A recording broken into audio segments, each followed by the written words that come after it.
It was an off day for our Chicago White Sox on Monday. The Southsiders are in New York getting ready to take on another disappointing team. Will it be Lucas Giolito's last start in a White Sox uniform? Also, what needs to change for Tim Anderson to be like the Tim Anderson we remember? And would it be a good idea to discuss trade scenarios with the Tampa Bay Rays? You are Locked On White Sox, your daily Chicago White Sox podcast. Part of the Locked On Podcast Network, your team every day.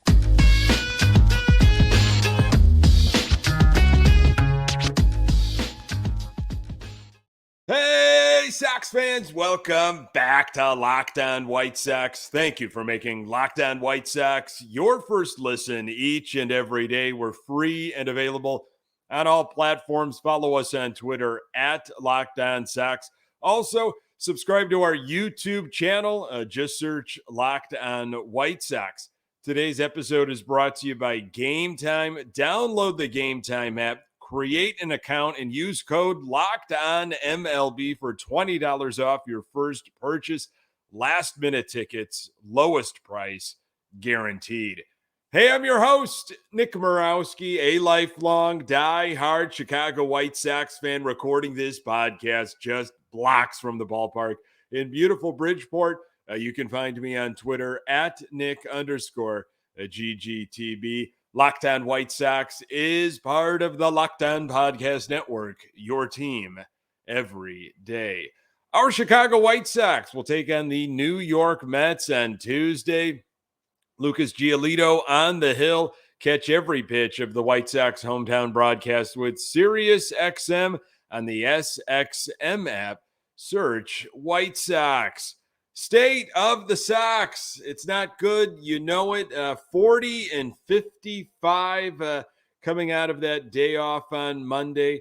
8.5 games back in the Central as I record, but I know the Minnesota Twins had a late game on Monday. So, on a day off like on Monday, and you've got the trade deadline a couple weeks away, can't help but find articles, rumors, anything written about what direction the White Sox might go in, what players might be dealt, what teams are, talking to the White Sox right now. What do they have available? I mean, there's no shortage of it. I've been discussing it here on this podcast for several weeks now. And, I go out and I search for it, but it's really not that hard to find all of these different scenarios. And MLB.com had an article, and Scott Merkin wrote the blurb for the White Sox. Each team's strategy at the trade deadline. And Merkin wrote, White Sox sellers, or so it finally seems. The 40-55 White Sox are not a good baseball team, but the American League Central, being just as poor, has provided a season-long glimmer of hope for playoff possibilities. Keeping that fact in mind, the Southsiders have a fleeting chance to win the less-than-stellar division, even with general manager Rick Hahn almost certainly making moves to change the look of this team, involving players with low control contracts to try to solidify the organization for the future. Their 9-game road trip to start the second half should be the last-ditch opportunity for the players to change that course. As I had mentioned in the most recent Locked On episode, and I talked about it on the Good Guys Talk Back podcast with my good friend Joey Christopoulos, I think the decisions are already made. Was very happy to see the White Sox take care of business, take 2 of 3 against the Braves in Atlanta. But I think the decision of what direction to go with this team has been decided a while ago. I think, Rick Hahn's just been giving us lip service, saying what he thinks we want to hear. Again, the last time we heard from him, and we won't hear from him for a little while now when they come back home to take on the Cubs next week. So I think those front office decisions have kind of been they've been solidified, but where are they going to go with certain players? That obviously they don't know that just quite yet. Tampa Bay is a team that seems like the Sox are talking to, or the Rays are talking to the Sox, however you want to put it. Tampa interested in Lance Lynn, and I would have to say, be careful, White Sox. Never a good idea to do business with the Tampa Bay Rays. They are a very smart, well-run organization. This was from MLB Trade Rumors. Tampa Bay remains in first place despite the slate of health woes. But the rotation currently consists of McClanahan, Glasnow, Zach Eflin, and top prospect Taj Bradley. The Rays have had their share of bullpen games this season already, and with so many of their arms done for the year, they're in the market for veteran rotation help. The White Sox whisperer Bob Nightingale of USA Today reported that they've already spoken to the White Sox about a potential deal for Lance Lynn, and they've also extensively scouted Cardinals rental arms Jordan Montgomery and Jack Flaherty.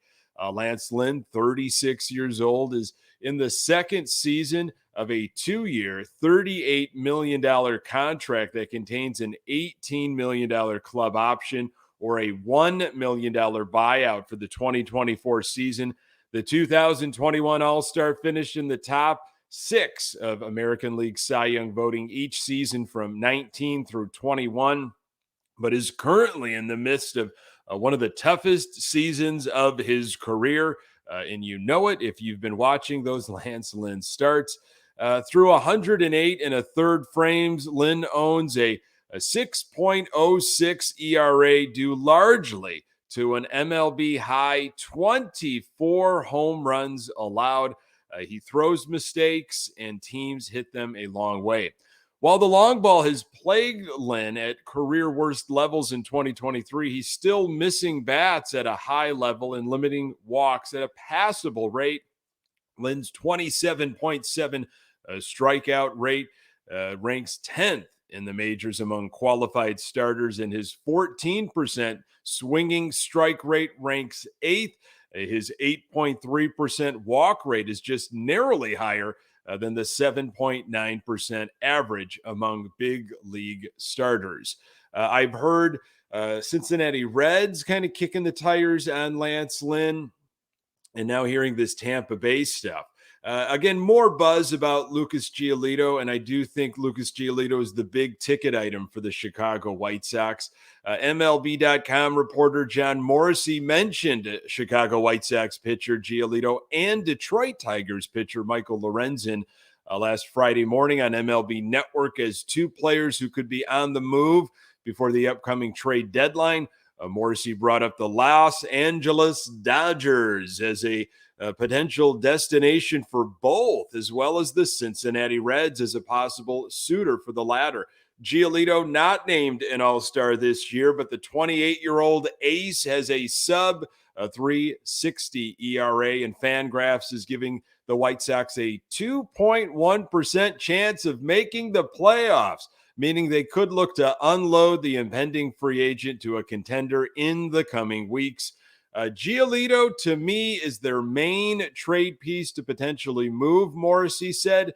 Yes, we could see Tim Anderson moved as well, Lance Lynn, but Lucas Giolito is having one of the best seasons of his career.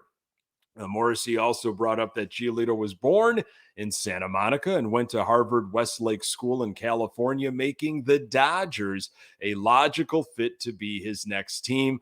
I was told yesterday by multiple sources that the Dodgers are interested, Morrissey said. This trade situation, this particular scenario, makes almost too much sense.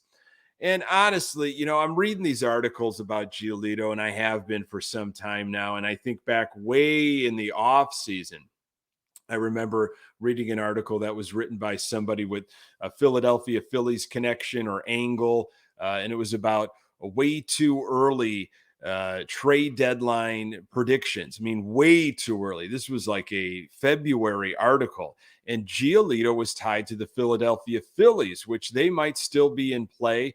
a team that probably has the offense but needs the pitching. And I laughed at that article, not because of Giolito maybe being moved. I laughed because, wait a second, the White Sox are going to be sellers at the deadline? You got to be kidding me. No way.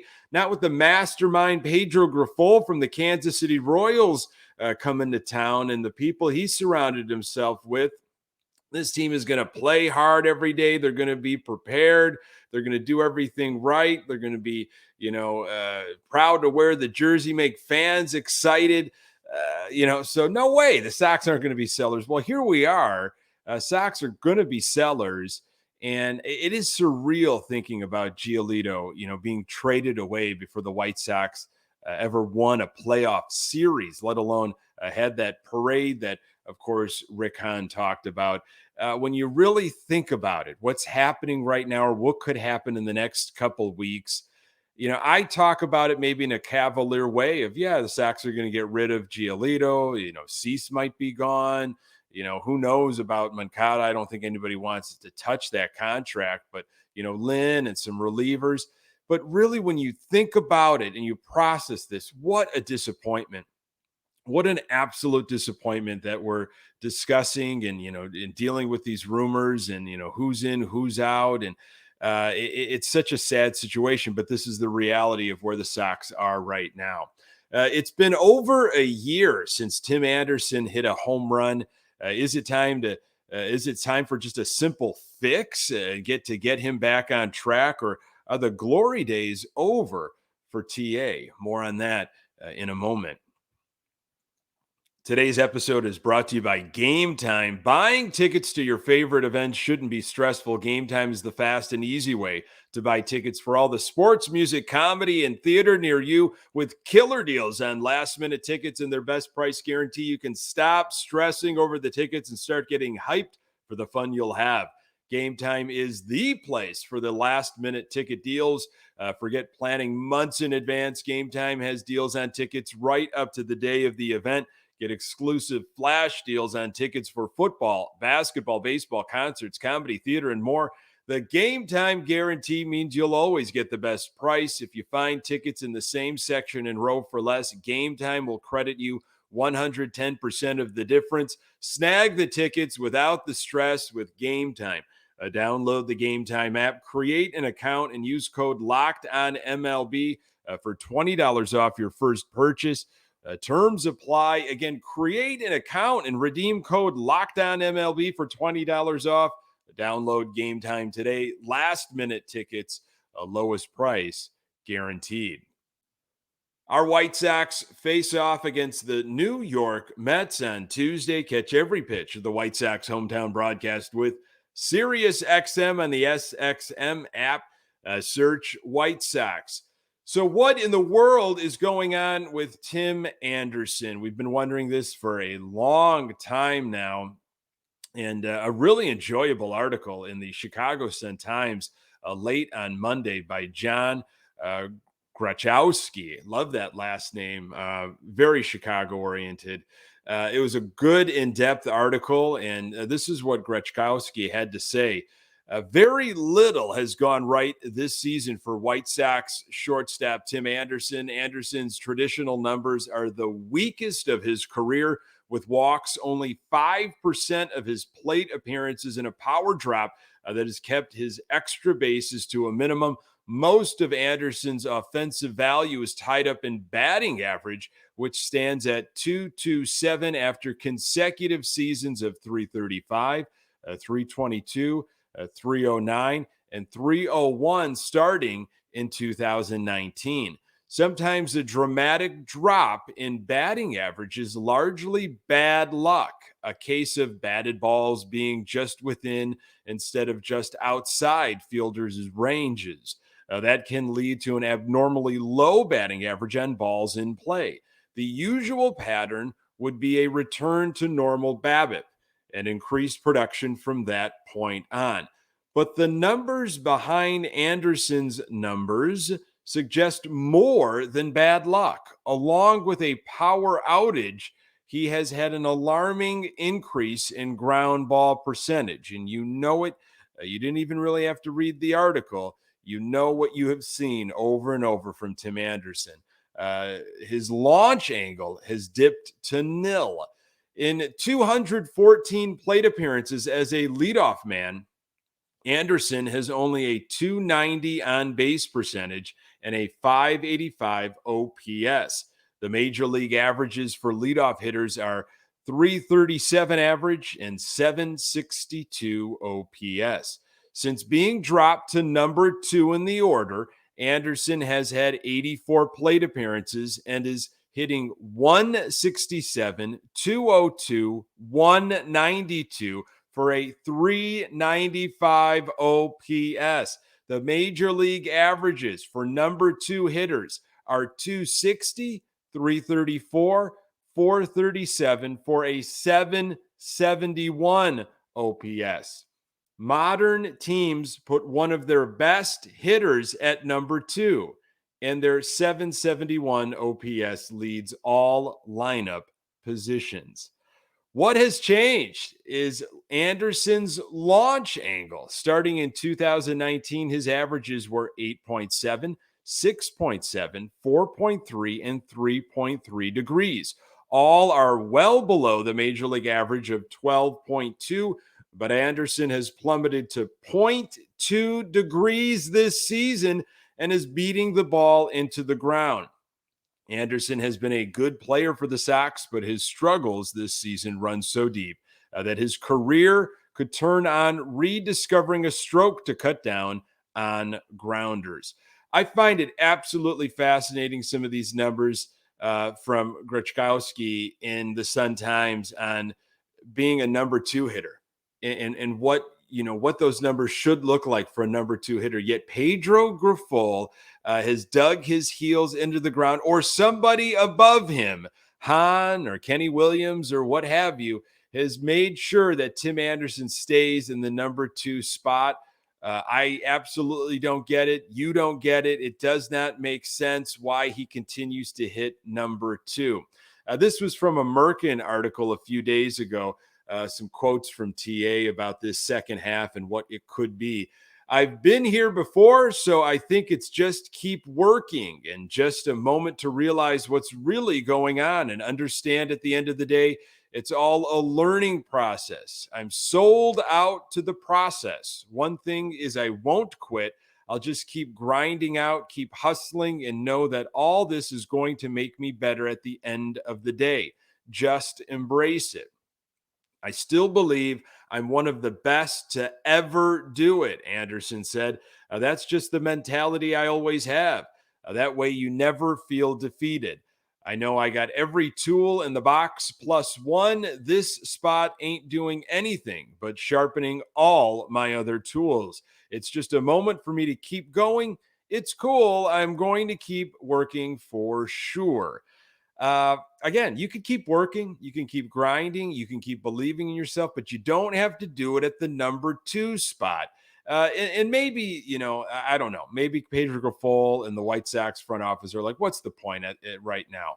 And honestly, this should have been done a long time ago. Get Anderson, move him down, hit his ego a little bit. And maybe by moving down, he can, throw this into his long list of quotes of what it could do to him and how maybe it's just going to help him out, harden him a little bit, help sharpen all these tools he keeps talking about. But he can't be hitting number 2, not the way he's going. And you can't be trying to figure yourself out hitting in that spot at this point, not with those numbers that were talked about in the Sun-Times article. Again, it's been over a year since Tim Anderson hit a home run. I mean, he's had success in New York before. Maybe this is the week. White Sox visit the Mets and have a real opportunity to make it 3 wins in a row, but a familiar foe stands in their way. More on that in a moment. White Sox at New York Mets. Mets and White Sox in similar situations, huge disappointments. Mets are 7 games under 500, 43-50, and 18 and a half games out in the NL East.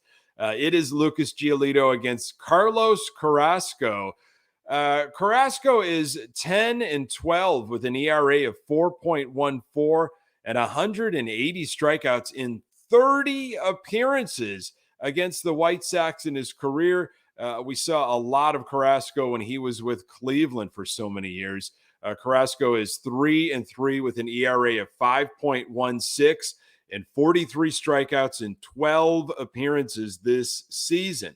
Now on to Giolito. He has an ERA of 3.07 and 14 strikeouts in just 3 appearances against the Mets in his career. 2 of those appearances were while he was wearing a Nationals jersey. The last time he faced the Mets was in 2019 in a White Sox uniform, and that was quite the season for Giolito. That was an all-star season for him.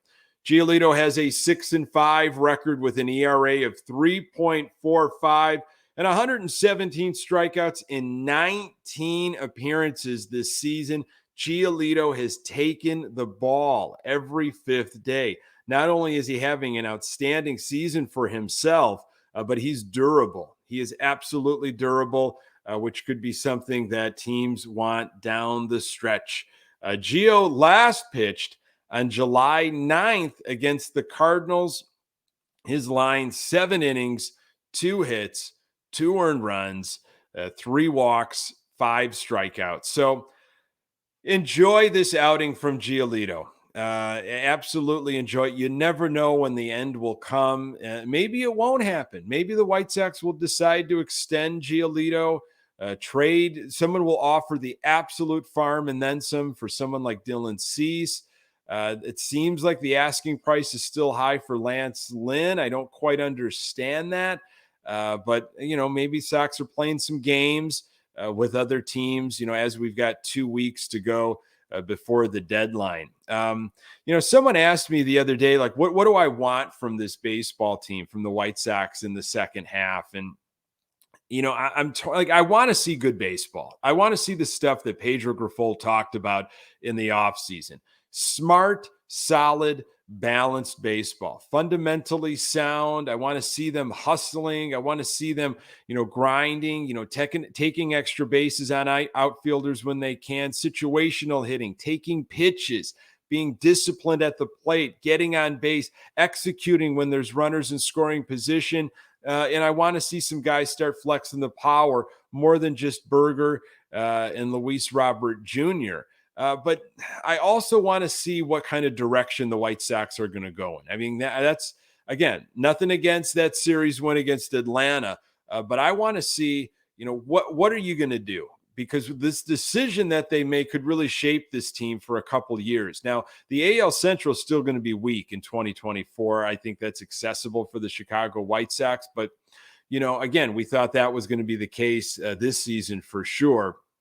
So, and there's a lot of unrest in the Central. The Twins don't seem to be very happy with Rocco Baldelli. I mean, what are the Tigers going to do? The Royals could very well be, in the basement for quite some time. Cleveland's always that wild card of they seem to sell, but they also seem, to be very smart. Their front office knows what they're doing. Cleveland just seems to always hang around there with Francona at the helm as well. So, look, on one hand, I want to see the White Sox to be the complete opposite of what they have been. Do what you said you were going to do at the beginning of the year. But I also see what, the writing on the wall. And I'm more interested in, like, what's the direction of this White Sox team? Can we start seeing some younger guys, some guys from the farm system? Maybe Lenyn Sosa starts getting more playing time. Maybe we see some arms that could be potentially ready. Some other players that just start playing some young guys, see what we have there, because, before you know it, I mean, we're going to be in the off season. Folks, really appreciate you making time for this, for the Locked On White Sox podcast, making it a daily routine. It has been difficult, folks. It absolutely has. And I thank you so much for coming back each and every day. We are on Twitter at Locked On Sox. You can find me on Twitter at Nick_GGTB. And don't forget to subscribe to our YouTube channel. And any questions or comments you have for a future mailbag episode, you can do that at lockedonsox@gmail.com. Would really love to hear your thoughts on what you're hoping for with this White Sox team in the second half. some guys that you think are absolutely movable, and what direction you want for the Sox team going beyond.